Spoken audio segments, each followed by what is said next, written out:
you the final guest, as I've said, for my Proud Career Story series of episodes for the podcast for Pride Month, is with one of my besties and my biggest ally, Miss Harriet Lunney. How are you, love? Hello, my darling. I'm good. How are you, babes? I'm good, thanks. Good. We're both smiling from ear to ear. I've just told a fat joke about me in Sainsbury's yesterday, so we're all good to go.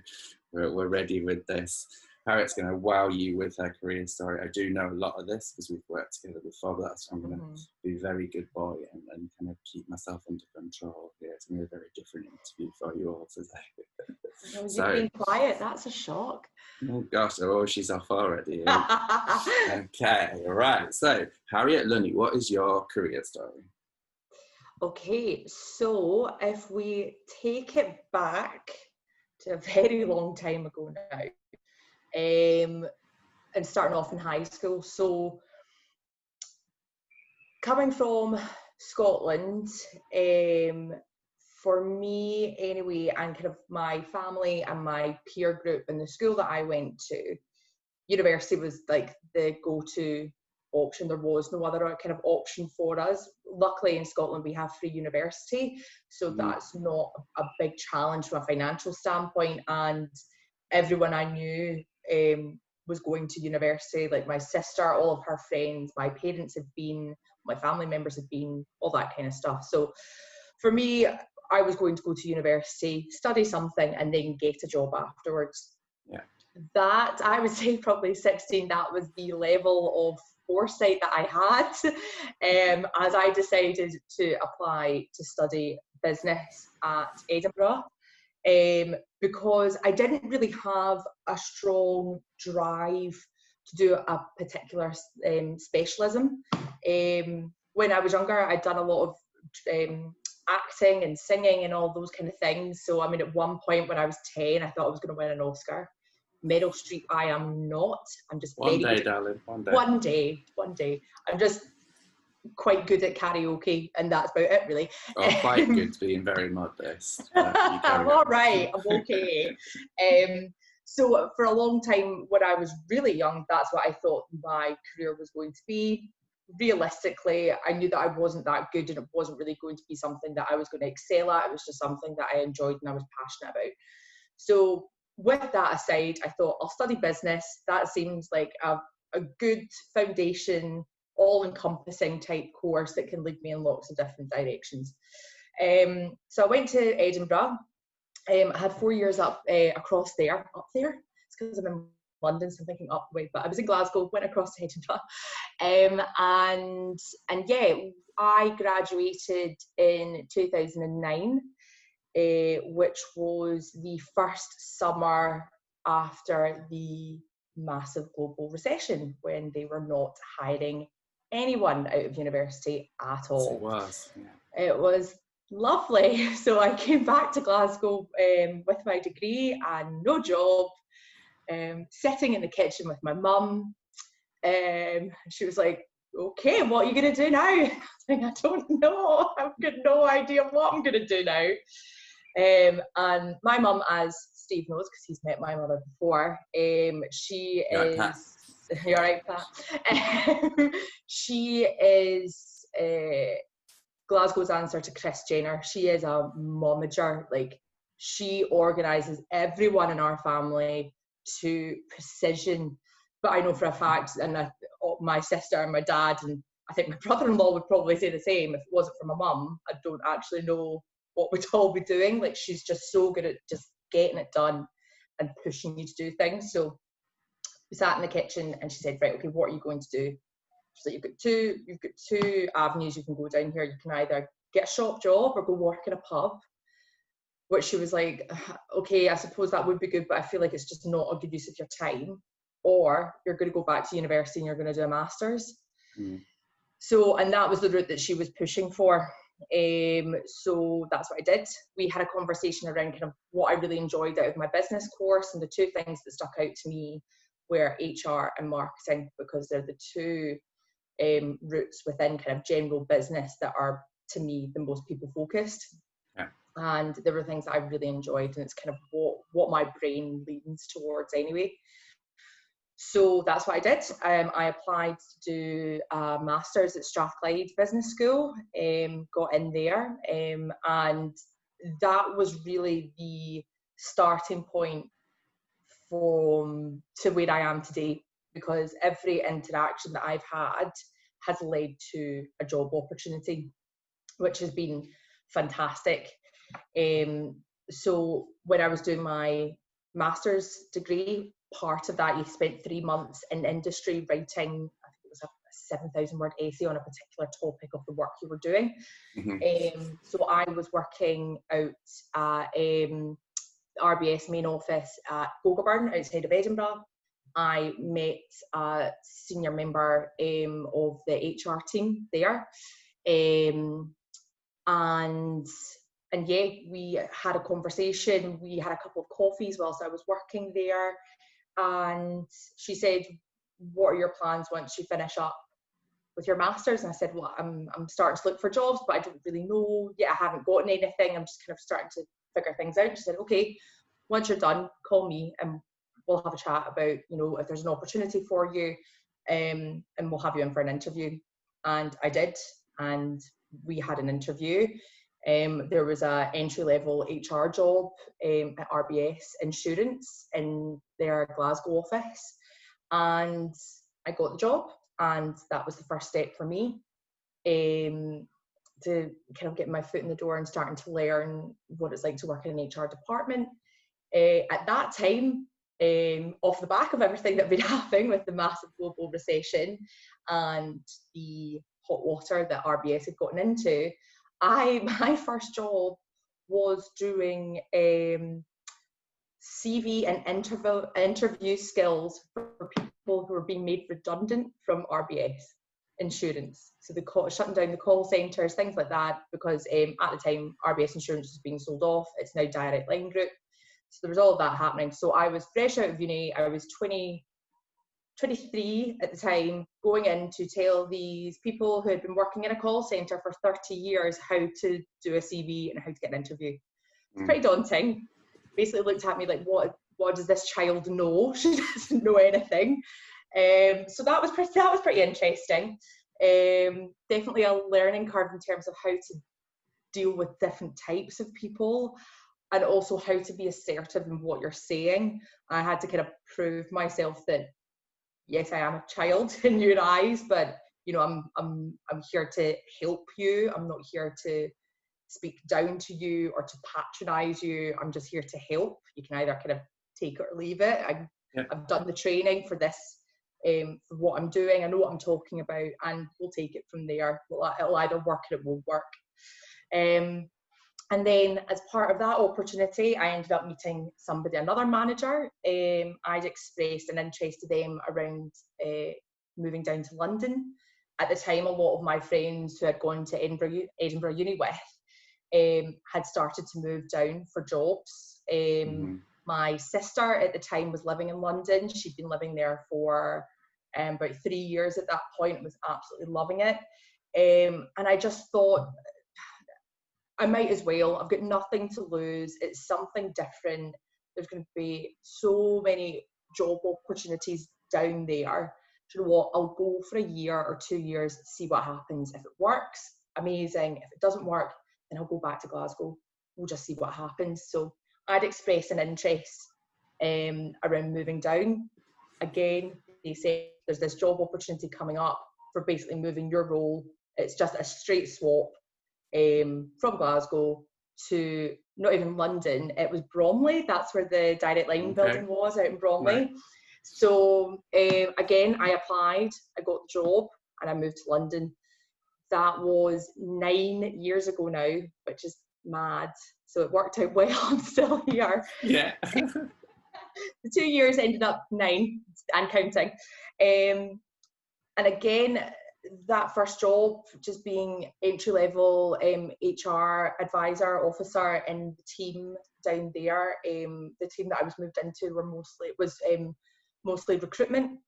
And because they hadn't had an entry-level person before, I sat down with my new manager and we said, right, okay, this is what we're going to do. we're going to have you in a 6-month rotation, and every month you're going to do something completely different. So you'll work with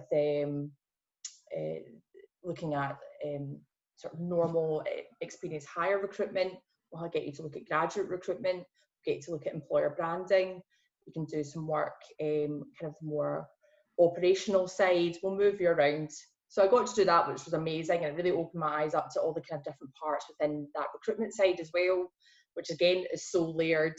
And yeah, they said at the end of it, we'll speak to the people that you worked with and kind of get their view of where you sit. We'll take your input as well, and we'll make a decision as to where you therefore sit within the team. So I did that, and the 2 areas that stuck out to me were graduate recruitment and employer branding, which is funny because that's what I've now done for the last 9 years in London. So, again, going back to what I said around my degree, the 2 pieces that stood out to me were HR and marketing. I just found it really interesting. I felt passionate about it. I wanted to do it. It wasn't that I was turning up every day and just being like, I suppose I'll just do this. Yeah. And that's so important. If you don't have any passion or drive, then just don't do it at all. It's just not worth your time, your energy, your stress, nothing. So the opportunity came out of that conversation that it worked out for me to join the graduate recruitment team with the restructure of RBS Insurance, and then being the kind of the sell-off and then turning into Direct Line Group. They hadn't recruited interns or grads for a number of years, so the person that they recruited to be the grad recruitment manager was basically building it from scratch. She'd worked in graduate recruitment for maybe about 10 years. She had loads of experience. Great person to work with, and a great person to learn from as well. So she basically took me through everything. She was like, this is how we screen candidates, this is how we do an assessment centre, this is how we structure the intern summer, this is how we structure their onboarding, this is what the first 90 days should look like for a graduate. She taught me everything, and I worked with her for 2 years in those first intakes of graduates and interns, which was great. And then it kind of got to the point where I was kind of looking for the next step.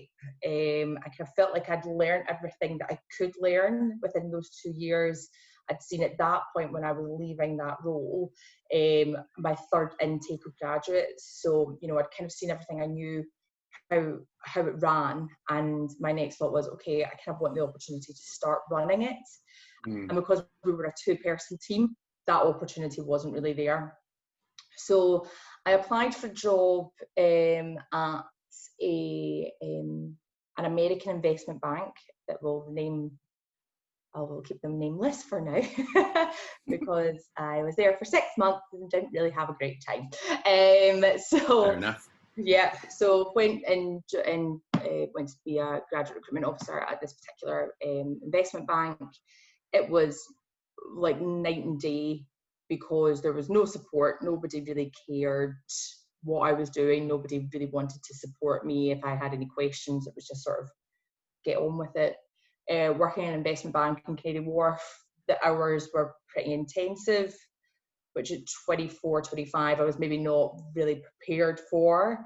And I just think for me, it was too much too soon. I kind of needed to take a step back and still kind of have that ownership, but within a structure that was really well defined, and you kind of had that foundation of a really strong program behind you, but you had the opportunities to flex and grow, which is why I applied to EY and thankfully got that job there and met you, which was more than great. Thankfully, you're obviously an excellent candidate, and we saw what you could add to the team. So I remember at the time when you joined, it was me and our friend Liz as well, and we'd been kind of doing it, the 2 of us, for a long time, and we needed extra people, and we managed to get a head count, and we wanted people that could add value into the team. So I remember we both had conversations about that passion that you're talking about that was so obvious. It was also, I remember as well, kind of obvious that you were in a place where you weren't in a passionate place or in a passionate role.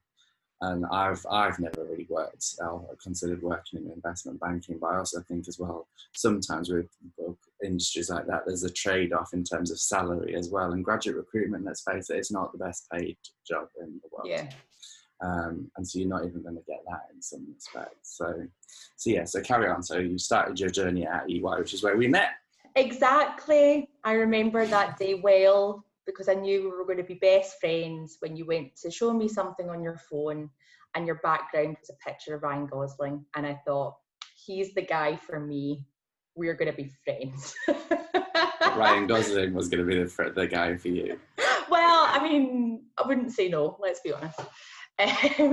So yes, I joined you and Liz in the schools team, which was really exciting because for me it was a new opportunity. I hadn't really considered that type of student recruitment before. I think, again, just coming from my background and how it's been historically in the UK up until 5-6 years ago, you know, you went to school, you got your hires in Scotland, and you got your A levels, you went to university, and that's how you got a job. And when I joined EY and met you, that conversation was starting to change, and I just thought, this is really interesting. We're going to be able to give people opportunities and a career that they never thought was possible, because they thought this old school blocker was always going to be there. And that, for me, I thought was great. I thought I'd love to be part of that conversation. I'd love to be part of that experience for opening up somebody's life to something that they never thought was possible, and they thought they had to go down this very stringent route. So yeah, we worked together for 3.5 years, I believe. Yeah. So doing the recruitment. Before you left me. Before I left you, I'm so sorry. So yeah, we worked together for 3.5 years. 2 of those years, or 2.5 of those years, where I was working in the recruitment side. So I looked after the recruitment for our Scottish, North and Midlands offices, which was so much fun, from London, going up to deepest, darkest Aberdeenshire to go speak to kids in a high school, and up in Inverness and things, then come back down. So I definitely got some good air miles in during those couple of years. So yes, did that with you. And then again, that conversation piece, where the person who was supporting you from an employer branding perspective was leaving, and we went for a cheeky pint, didn't we?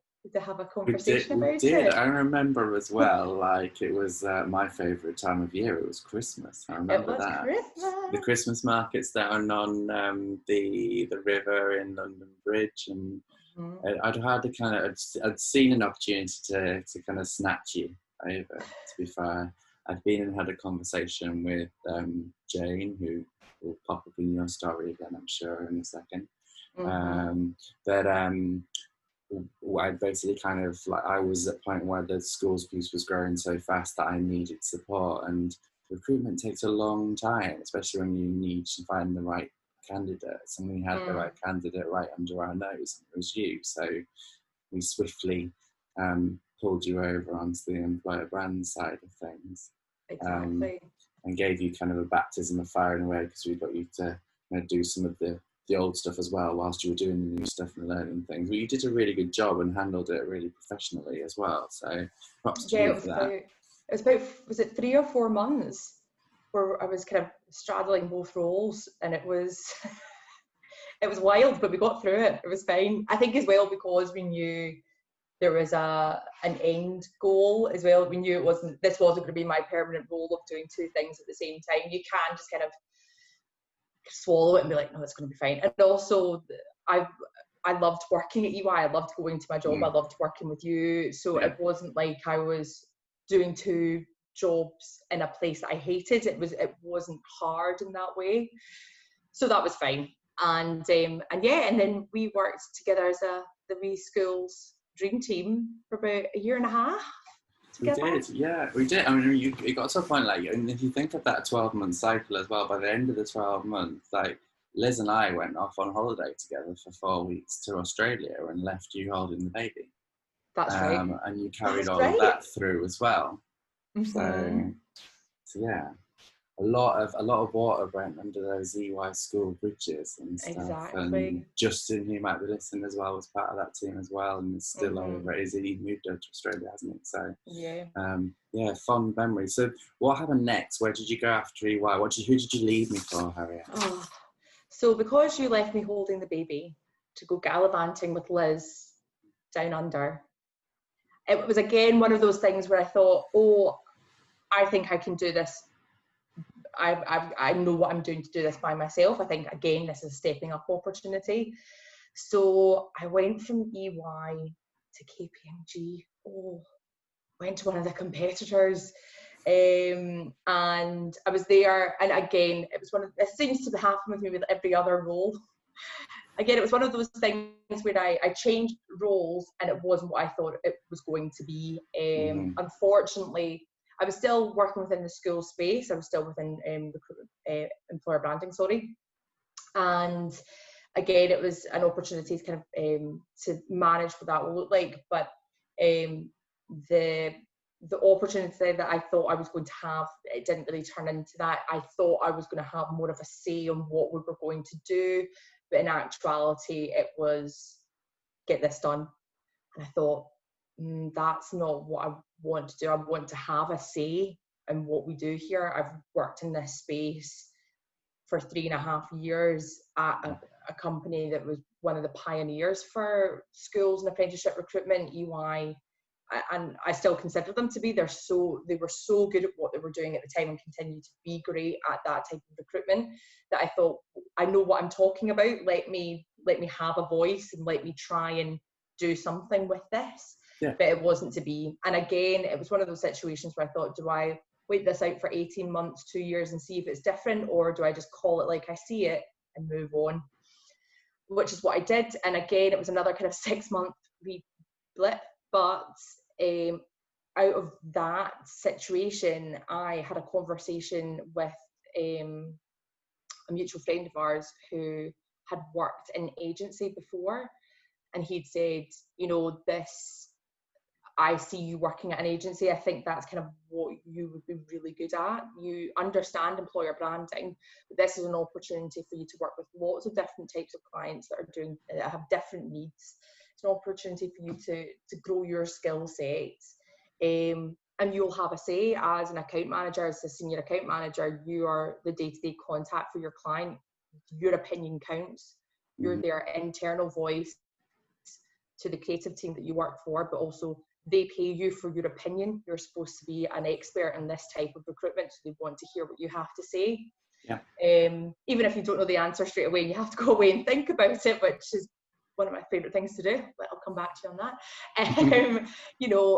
And that's what I wanted. So I applied to AIA, which is an employer branding agency here in London, for a senior account manager role.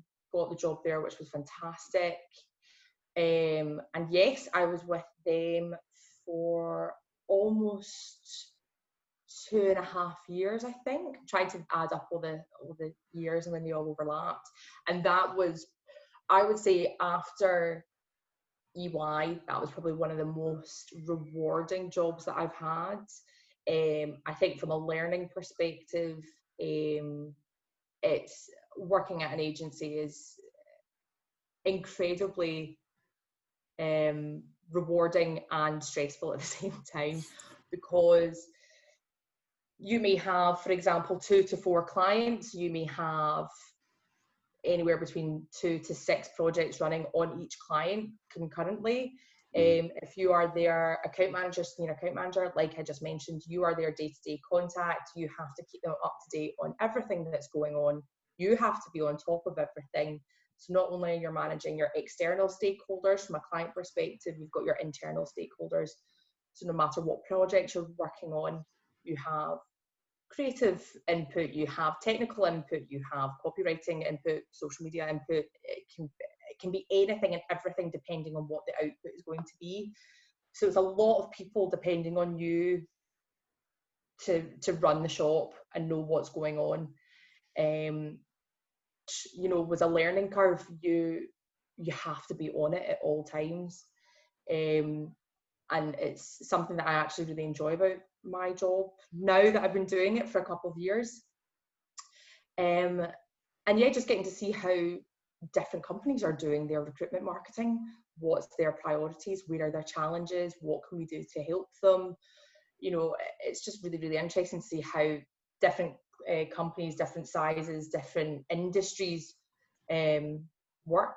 So it's just been incredible insight from my perspective, and also from a creative perspective as well, seeing what the people you work with are able to do and the creative outputs they're able to create is, I think, is amazing. I'm still stunned with some of the people that I have worked with and I do work with now, and the fact that that's the way that their brain works, and they come up with this amazing stuff that I would never think of. So yeah, I've been really lucky to work with different people, and really amazing people at that. So kind of leading up to present day, at the end of last year, I decided to move to a different agency. So I'm now working at MSL Group, which is part of Publicis Group, which is a really big comms company, big global comms company, and we are a influence practice agency that sits within Publicis here in London, but we're international agency ourselves, and that has been, it's been very interesting for me because I started the first week of January, and by week 10 of my job we were in lockdown. So it was one of those things where you're still kind of trying to find your feet, and then you're working from home from now on. So it's definitely been an interesting one in terms of kind of settling into a new company and their culture and what they're all about when you're only kind of there for 2 months and then you're at home. And also kind of building your client relationships as well. But I've been very lucky because Jane, who was our employer brand head of at EY, is now my client at MSL, which has been amazing. It's always good to see a friendly face at the other side of the table or on the other side of a Zoom call, and it's someone that you've worked with as well. So they kind of like, they know how you tick, I know how she ticks, kind of know what she needs. So that's been really, really great. And it's been amazing working with her again in a different capacity now as well. And yeah, it's been, I've really enjoyed it. It's been really interesting to kind of learn how a different agency does everything, because, you know, it's the same as moving from company to company. Not everything's the exact same. So that's always kind of having to relearn everything again, but obviously the foundation, the principles are all the same. And then having to do it from lockdown as well. So that's been that's been quite interesting, but I passed my probation. I'm good. I'm a full-time member of the team. Woo! Everything's fine. Woo! So yeah, it's been great, and I'm excited to kind of see what happens next with that. The cool thing about MSL is that they're not just employer branding. They have an employee strand to that particular agency.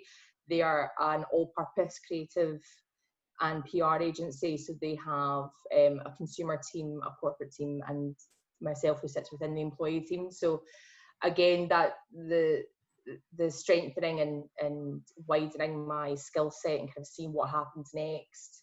I mean, I would be very interested to see perhaps moving into consumer marketing and kind of going down that more traditional route of you know, stuff you buy from ads on Instagram. And yeah, seeing what the next step is. I think I try not to fence myself in too much. I have general goals of what I want to achieve, and I'd say that's kind of more job title led and kind of where I see myself being in the next couple of years. Doing what I'm not too restrictive with, because I think if you see an opportunity and it feels right and you want to go for it, just go for it. And if the opportunity feels like it's authentic to what you want to do with your career, then you should do it. So yeah, I'm just trying to, you know, keep the lights on in my flat and do some good work, and yeah, just live the London dream. Living it, baby. Well, I'm certainly very proud listening to you retelling that, and it's one of the reasons that I invited you on this, because I think that it's really important when, especially at the moment, what you're saying there speaks to me in terms of thinking about a growth mindset and not limiting ourselves and going, oh, well, I've always done this, so what am I going to do now?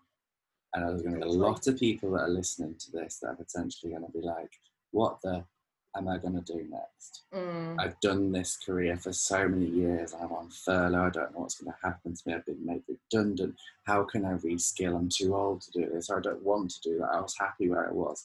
That are just going to have to kind of grab the bulls by the horns a little bit and kick themselves in the proverbial and come into action. So I always enjoy talking to guests that have kind of already got that there as well. And it's where I see the kind of similarities between our career stories as well, is that just guiding principle of, if I'm happy in what I'm doing, then that's what's important to me. I'll get to where I want to get eventually. Yeah.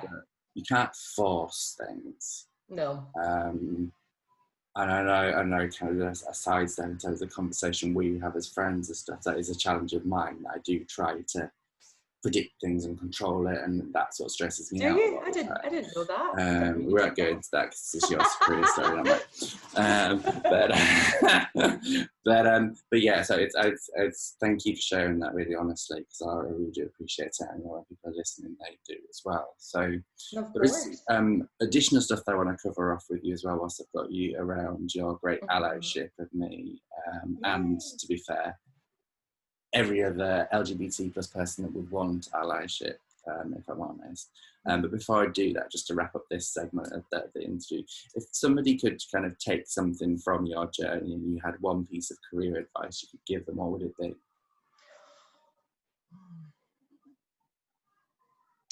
I don't think I've got one, I've got two. You just be awkward, don't you? Go on. I'm just going to, you know me. Yeah, you know me. I love to be awkward.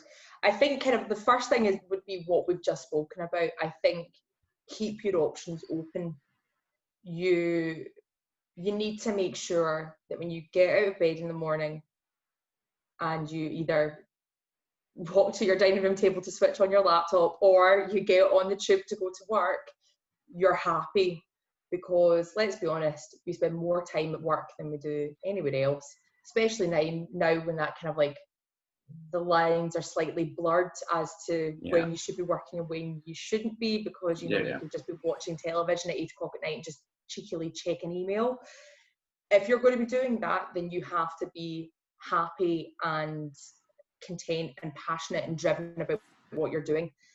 That's, to me, the number one important thing, because your own mental health is so important, especially during the time that we're dealing with at the moment with lockdown.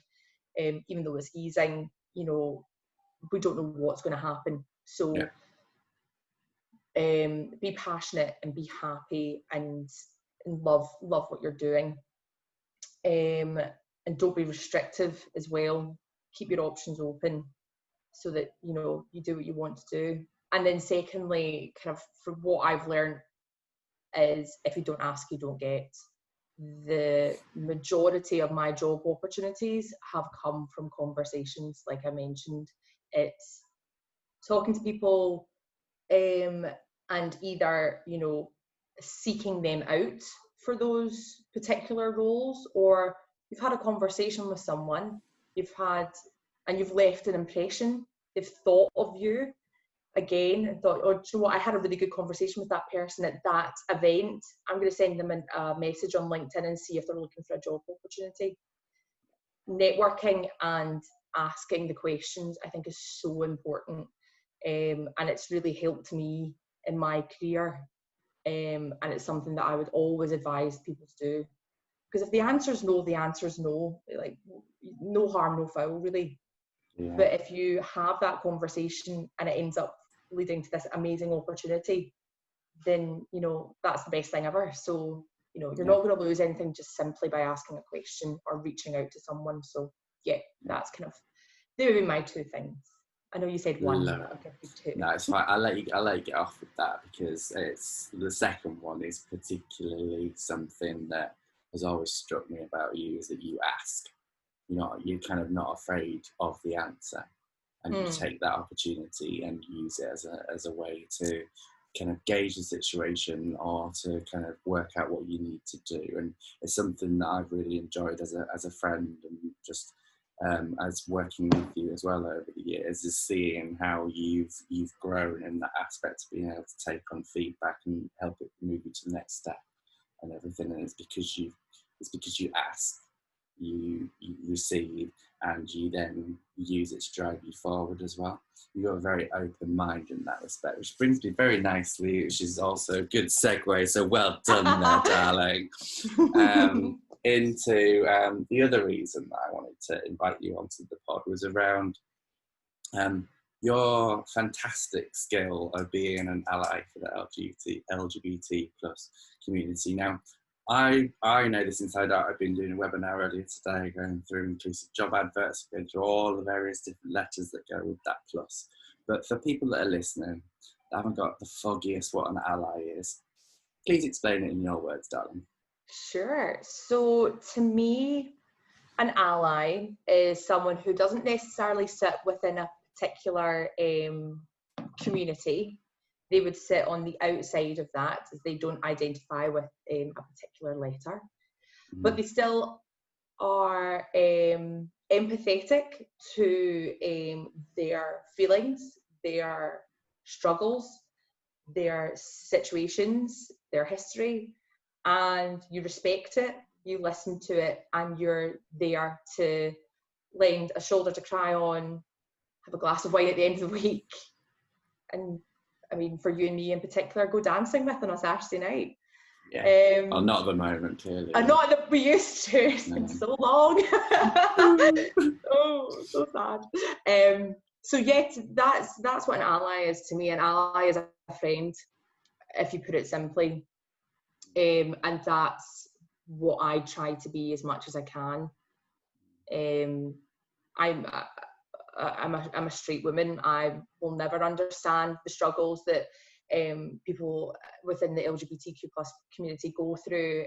I'll never try to say that, like, I understand you. I would never be that patronising. But like I say, I'm here to listen if you want me to listen. I'm here to take your mind off it if you want me to as well. So yeah, that's what being an ally is to me anyway. Yeah, it's a very good explanation, and that's I mean, it's not something that's kind of very kind of new to you, because you've grown up being an ally, haven't you, as well? You wrote an article for me last year that's still one of the most read articles on the website, so bravo to you for that. I hate you for it. It's my content that you're eating. But still haven't received my check. I'm just saying, still not received my check. You signed the dotted line for free because you love me. But tell those who haven't read that article what I'm talking about. Yeah, sure. So the article that I wrote for Steve last year was kind of around like why pride matters to me as an ally. And I believe the article is called "I Get By with a Little Help from My Friends," because sure is. Of course you do. So for me, when I was little, my fabulous parents never really sat down and explained anything to me in terms of these people are like this and this is this, and you know this, like, or tried to like compartmentalize anything to me. They just kind of said it was very black and white in terms of this person's this way and this person looks like this, and there was no kind of trying to justify that. It was just, this is how it is. And kind of within that, my uncle's gay, which, coming from Irish Catholic background that my family have, you would think that maybe that would be quite a sore subject, or perhaps something that wasn't readily accepted within our larger family. But like I said, when I was younger, I was just told that my uncle was gay. They didn't have to sit down and kind of explain to me like what that meant, and you know, that you should feel a particular way. It was like, this is your uncle, he lives in London and he's got a boyfriend. And I was like, and being, I mean, I can't even remember when I found out. It was just always there. I also think as well, growing up in the 90s, we were starting to see more queer representation on television and in the media. And I think, again, I mean, I was definitely too young to be watching Queer as Folk. It was definitely in like primary 6 or something, and was just sneaking it on, just watching it. Oh, I remember sneaking it on and watching it upstairs and being like, ooh, and then being like, oh, is this, oh, like, oh, what? Oh, no, oh, yeah, oh, no. I was like, oh, and I'm like, oh, what are they doing? Oh, they're doing that. Okay, I'm 10. I'm just going to see what this is. And yeah, but again, it was just kind of one of those things where I thought, oh yeah, there's people that do that. It didn't seem odd. It just kind of, to me, seemed like this is something that happens. So I think I'm really lucky in that aspect, that my parents have never tried to justify what is seen as a minority, no matter whether it's a religion, a race, or a sexual orientation. To me, it's just, this is the way it is. And I've just kind of always been taught that I will take you on face value. If you're a nice person, then I think you're a nice person.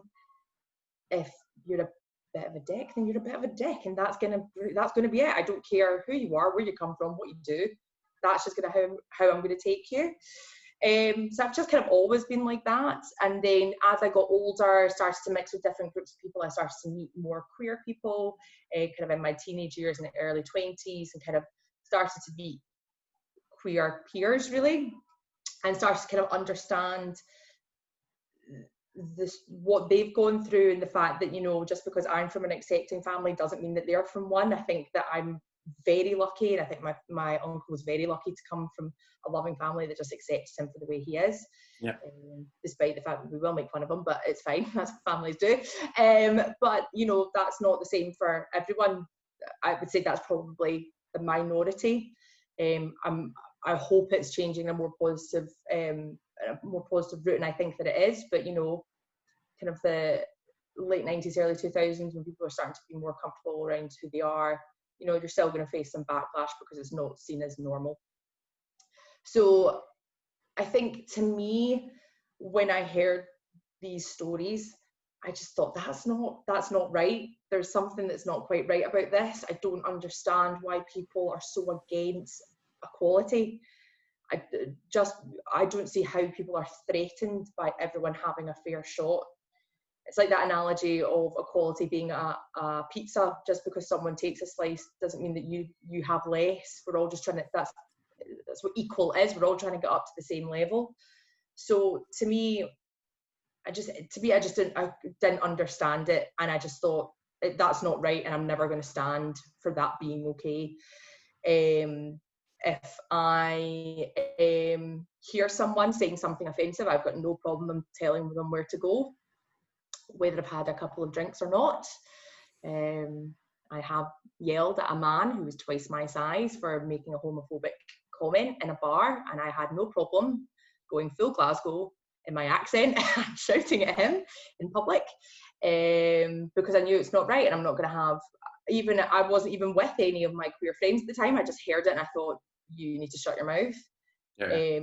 Because you don't know who's in this pub, and also, who do you think you are? Like, nobody needs to hear your opinion. Shut up and sit down and enjoy your pint. So yeah, and like I said, as an ally, I'm just here to lend an ear. If someone's having a bad day, they've had a bad experience, I'm happy to sit and talk about it and listen and give my advice and give my opinion. And like I said, stand up if you see something that's wrong. Mm-hmm. And yeah, be vocal about equality, because it's the most important thing. I think putting a restriction on love seems counterproductive. To me, it also seems really inhumane. Like, that's what we thrive off as humans. We need love. So to me, that just didn't make any sense, because just because that is seen as a normal thing, to me, you never know. Like, I might not meet anyone or the relationship that I'm in just now might not go anywhere, but at least I've got a fighting chance as a straight person. I'm not going to be persecuted against the person that I fall in love with.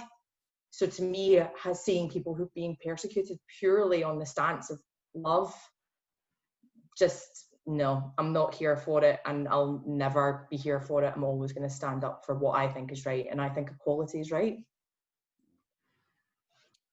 I love that about you, and I always have done, to be fair. And thank you for those times when there other people would just sit and let things happen, and standing up, and being that voice when somebody isn't in the room, because that's a really, really important part of equality, but also of allyship as well. And it's one of many ways that you show up as being an ally as well. What would you say might be some of the other ways? Fun and serious, because there's lots of fun ways that you show up. Fun and serious. Well, fun is being an avid RuPaul Drag Race watcher.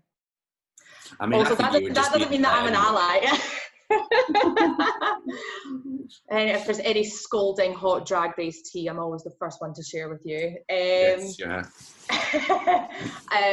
Actually, I mean, even though that was like a silly thing to say, I think just enjoying a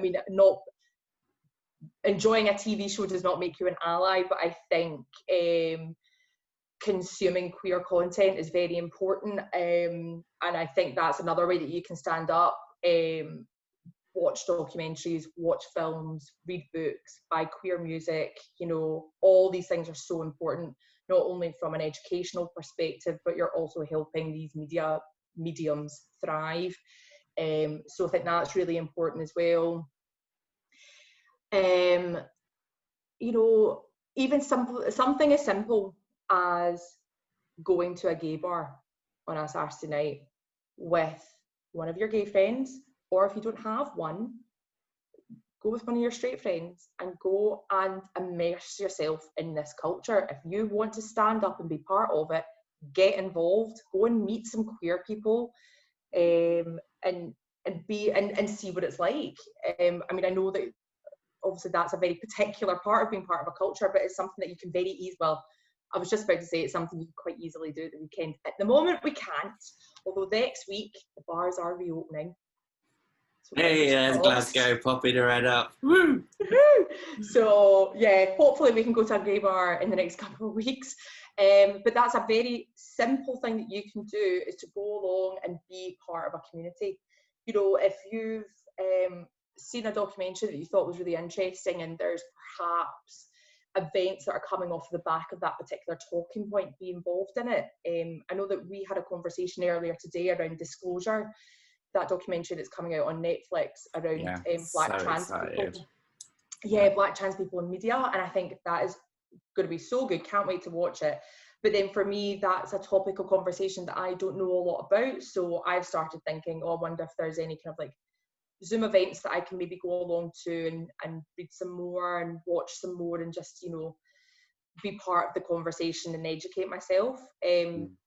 I mean, that's a great thing about the internet. Like, you can find so many resources on there at the tip of your fingers. So I think if you're going to be an ally and you're going to say that you are an ally, then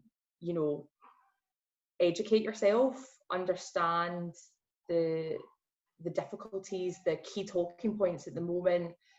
I mean, the past couple of weeks, the stuff that's been going on in the US and the UK, particularly around trans people, and the Supreme Court, thankfully, making sure that employers cannot discriminate against queer people regarding their jobs, which is fantastic. But then we've obviously had a lot of stuff happening here in the UK around the Equality Act. Mm-hmm.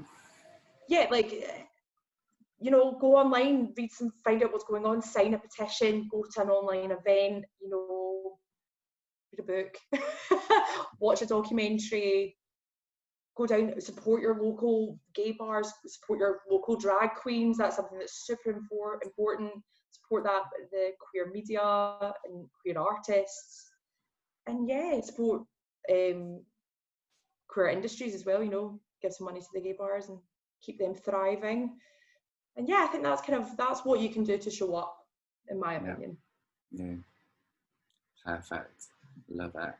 There's so much there that you do that I forget that you do sometimes as well. So it's no surprise sometimes when I think, oh my God, she's gayer than me. At times. I mean, a little bit. I am secretly Yeah. a gay man, let's be honest. Well, that's a story for another day, isn't it? We might use that as an opportunity to wrap things up there as well. I can see your lighting's going as there as well. You forgot to put some coins in the meter. No, do you know what's happened is the sun has been slowly setting as we've been chatting, and now I'm just, I mean, I must say the light, it's quite a nice light, I'm not gonna lie. It's quite good. But yes, I'm now gonna, well, the thing is, I would switch my light on, but then it would just go a bit weird. So we'll just sit with this lovely mood lighting. Beauty of the audio, no one's going to see that until I've got the video up anyway. Oh, well, it's been, thank you for spending time with me this evening and sharing your career story and going into that detail on allyship, because it's just so important. I can't wait to get a date in the diary for disclosure. We've also got that Icelandic Eurovision film as well. Oh, I'm so excited about that. And I will be seeing you, albeit at a distance, on the weekend anyway, because you're coming to celebrate what Pride would have been in a new, bold way for 2020. Exactly. We're going to have a social distance Pride.